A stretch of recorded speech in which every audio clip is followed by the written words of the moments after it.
to see you guys. We made it to for this session. We're going to actually be finishing up the whole book here, so you can see on the screen behind me where we've gone, where we've come from, where we're going. And I'd like to put a plug in for just a couple of quick things before we jump in. So next week is a big week. We are really hopeful for what will come out of that. So next week we're thinking of more of a workshop kind of style. And if you didn't see the QR code up here on your way in, you can scan that. That will take you to a document that we're going to work on. And the goal is to really leverage you guys and to come up with just some thoughts from parents about what best practices in these areas might be. And so we wanted to get this in your hands ahead of time so you can kind of be thinking through it through the week, maybe get some input from other parents as well. And so really encourage you to avail yourself of that. Another thing that's coming up tomorrow, this is for the upper school, is Mr. Totten is joining us here today. And we are going to be really thinking through with our students what it would look like, maybe to set some goals to create some space in this realm. And we're attaching it. We know not every church celebrates Lent and that kind of thing, but we're going to leverage that. And so really ask them to think about what might it look like to just sort of take a break for a bit and let yourself decompress and really be able to focus your heart on the Lord. So that's coming up if you have students in upper school, and hopefully you'll hear something about that from them. We know not every student will take that challenge, but we know some will. I've already had, it's really interesting, I was at a tennis match last night and had a student come up to me because of some things that we're talking about in my space and say, Mr. Stabler, deleted TikTok. I'm going to do it for a month. And it was from a student I did not expect to hear that from. So it was pretty cool to see her reflecting on that. So there's a lot of good momentum that is going, and you'll hear a little bit more about some of the things that we're doing as a school as we move forward today. So today we're looking at the last section of Haidt's book here, and he really leans into a very important concept. Now, there's a big caveat that he gives at the beginning of this, saying these are suggestions that he has, and he's not necessarily saying he's got everything right. He even goes as far as saying, I surely have something wrong here. But the point being, what do? We've got to do something, right? We've got to think about how can we really take some action steps. And so he breaks this up into 3 different categories to look at. But before we do that, I want us to think about what he says in the introduction to this section. And this is something we've been talking about a lot. He says here that collective action problems require collective responses. Right? Collective action problems require collective responses. And so I've had this week in my junior classes, we've been thinking about wisdom and wisdom as it relates to this topic. And I've been partnering with another teacher. And yesterday we had a real interesting conversation that kind of spilled over after the class, speaking with 2 girls. And they were frustrated with some of the things that we were saying and kind of pushing back, which was understandable. And as I had this conversation with them, I realized that for them, the real challenge in this area was that if they were to, say, step out of the social media world, it would feel like a tremendous loss of community. And they would feel very isolated from their peers, and it just felt like a really, really huge step for them to take. And they even said that, they said maybe you should think of like smaller steps we could take, but to just completely move, it's like I'm taking myself out of all of the community that I have. And so that's a collective problem, that it feels that way. Haidt describes it early on, that once students start having phones, then other kids feel like, well, I'm left out. And they go home and they tell their parent. And I'm sure that some of you in here have had that conversation. I'm the only one. And that's, as a parent, that's hard, even if we know it's not true, isn't it? It's hard. One of the things that we would hate for our students is for them to feel that sort of social isolation. Some of us experience that in different ways, and so we just don't want our students to walk through that. And so there's a tremendous pressure. So we've got sort of two competing feelings. One is I don't think that allowing them into the space would be good for them, but on the other hand, I don't want them to walk through every day feeling isolated. And so, and that's why it's a collective problem. So it's not just, hey, I'm going to have these sort of set of guidelines for my student and everything will be well. They may actually, and I've looked at different studies for this, that students that don't have these things sometimes experience the same kind of, well, not to the same extent, but they experience a lot of the same symptoms of anxiety and pressure and all that because they're left out. So it's tough. It's sort of a catch-22. And that's why it's a collective problem, and it requires then that collective response. It requires us to help them form communities that are solid enough that they don't feel that extreme stepping out of their world, so to speak, and they can be supported. So Haidt suggests that for us, that there can be 4 different sort of collective responses to these collective problems. And I know you read this, but I think it's worth running through. So the first, he talks about voluntary coordination. And basically what this means is that we sort of flip the script as parents, that we band together and we kind of change the way that we're thinking about it. So he says, just as parents put additional pressure on the holdouts when they give their 11-year-old a smartphone, parents can support each other when they stick together. And he references here an interesting organization some of you may have heard of, Wait Until 8. Anybody heard of this one? So if you haven't, you can just search online. But basically, it's parents that are grouping together to say, hey, we're going to, in elementary school, covenant together with each other that we're going to hold off until at least 8th grade before we introduce these kinds of technologies to our children. The interesting catch here is it requires 10 parents to band together before it becomes kind of binding. Why 10? Because it needs to be collective. And you need to have at least that group that's moving through together. And we know that in the age that we live in, probably a few of those 10 may move away or something like that. But at least there's a group together that you're leaning in the same direction. So that's that voluntary coordination. Number 2 is the social norms and moralization. And certainly here at LCS, moralization can have almost a negative ring to it because we don't believe in just being moral. We believe in the gospel, which there's a big difference there. Morals are, I'm good because of the things that I do.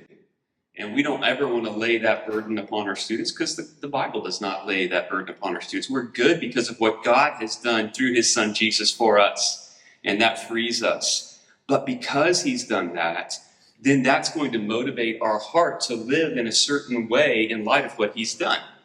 And so here, as followers of Christ, we have the opportunity to say, what does that look like then? Because of all that Jesus has done for me, how might I live differently? And we can create a movement of what best practices maybe would be in this area. And I've seen movement on this already. I don't think, and I could be wrong here, but I don't think amongst our younger parents especially, that they really think that it's healthy to just throw technology at their kids.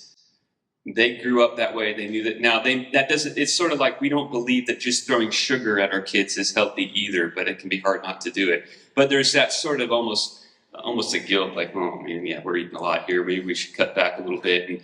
And I think there's movement in that direction to see these things for what they are and to sort of create a culture that views them in a certain way.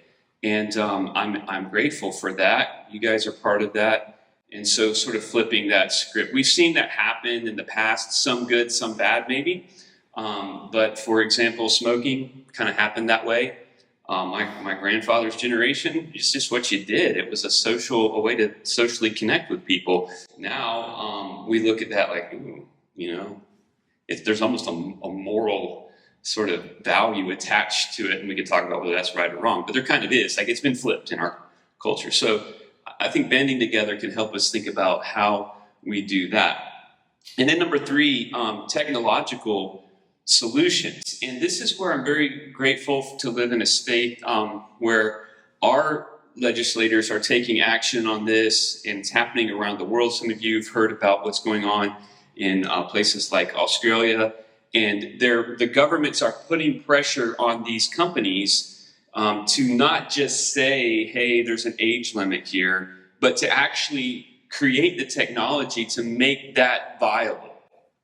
And we have to think, with all of the brain power that's involved in this, that it can be done, right? That there can be things that are like I said, viable, that can actually work. It's just, is there enough value in it?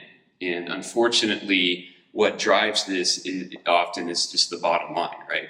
And so that's where, again, as parents, we come in putting some positive pressure in places to where it does become. See, right now, a company that markets its wares through cigarette smoking, that's a bad business model. And so that's kind of what we're hoping to create here, to make it a bad business model so that they will actually work on these things that are in place. And then, of course, the last thing, laws and rules. And again, some of you know that in the state of Florida, there's been legislation passed so that students can't access social media. And I know some of that is being litigated and all of that, but that's good, right? There's been enough of a groundswell that we're seeing that other states as well. And so we want to continue to leverage those things. So collective problems require collective responses. And that's the beauty of being in a community like LCS, where we can actually do that. I'm going to quickly go through this next chapter. I don't think we need to spend a lot of time here because you're all aware of these things, I think. But I do think it's helpful just to think about, okay, what could we do? Sometimes we feel like our voice doesn't matter that much, but in as much as you have influence, which you could, write a letter to your senator or to your local legislator. We have, Jennifer Kennedy here. She's certainly aware of these things. Continue to have conversations with her, and we can see some movement even in this space. But he suggests some things I think that are interesting. Require companies to treat minors differently than adults, and I think that makes a lot of sense. It was interesting to me to think about how the age of internet adulthood came about, and that it was 13, and it was so long ago before any of this actually was even thought of, let alone a reality. And so to raise that age, I think, is really a good idea. I don't know what you guys think about that. But then the age verification, we already talked about that.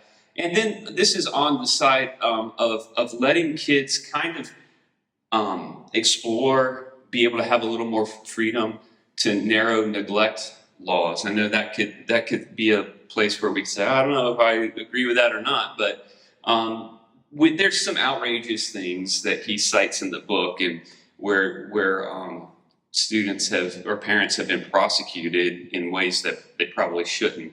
And so making those things, making our legislators aware of those kinds of things, I think would be helpful. Now, the next thing here, what can schools do? And I was really reading this, so there may be the perception that at LCS we read this book and then put these things into place. That's not how it happened. We put these things into place and this book came out. We were already moving this way, and this just served as like, oh wow, I think maybe we're moving in the right direction. So I wanted to invite Mr. Harvey here to talk to you a little bit. I know that you know some of what's going on, but just to give you a little bit of perspective on what we're doing here at school. Thanks. So as you read through that chapter, you kind of saw what some of the bans were in place in terms of phone-based schools. So he was talking about specifically the aspect where if they say they're banning phones, and I think 77% of schools, well, I say they're banning phones, but it's truly not a ban unless you actually do lock it so it's actually away. So I don't know if you've ever had the urge at your own dinner or conversation when you're out somewhere to check your phone on a regular basis. And studies will show that even if it's in front of you, that your mind is still kind of in tune with whatever's next to you. And I think with school in particular, and with developing brains, clearly Haidt makes the argument there that we need to not just leave them, say, on the side of the desk, but actually lock them up and have phone lockers. Because the first, so this is my 4th year now, the first 2 years I was here, we did have a phone-free policy, you could say, but it was just like Haidt was explaining, where they came in the room, they were supposed to put it in the pouch on the side of the door, and then at the end of the period, they're supposed to get the phone and then put it back in. So if you can imagine being a teacher trying to execute that 8 times a day, and then adding the aspect of middle school bodies and even high school bodies to try to organize themselves, to make sure they're remembering everything. It was a cumbersome task. I mean, at the time, we thought we were trying to do something that was helpful. But we saw that it wasn't working, because you could walk in a room and at some point you're seeing there's only 2 phones up there, and we know that many more kids have phones and they're distracted and they're out in the hallways. And anyways, it became this constant battle from teachers and students of, they're the bad cop or I'm the bad cop, whoever it is that ends up finding them. So we really wanted to get the relationship back too. That was a huge aspect into thinking. If we lock phones up, it kind of takes it off the table that we've already said there's no phones. So if we can lock them up and have them in a place that they can't get to, and then it's not going to be a distraction. That was really where our mind was. So Haidt was doing a lot of research and putting out articles and things, and he was the Yonder pouch was where we ended up going. So now we have a Yonder pouch. Those that are in elementary maybe don't quite know what that is yet, but it's a giant phone case basically with a lock magnet at the top, as he describes in the book. And we found it to be extremely helpful. The battle between teachers and students is pretty much eliminated. As with anything with schools, there's definitely ways that students try to go around things. And so we're still continuing to update and trying to enforce. But we think that it's definitely helping when it comes to focus and worrying about the things that they're here for, which is ultimately to learn, right? And it's something that I think as we continue on this path forward, our hope is that the collective action will also be, as they enter into the middle school years, that maybe they won't get a cell phone because they don't need one here at school, right?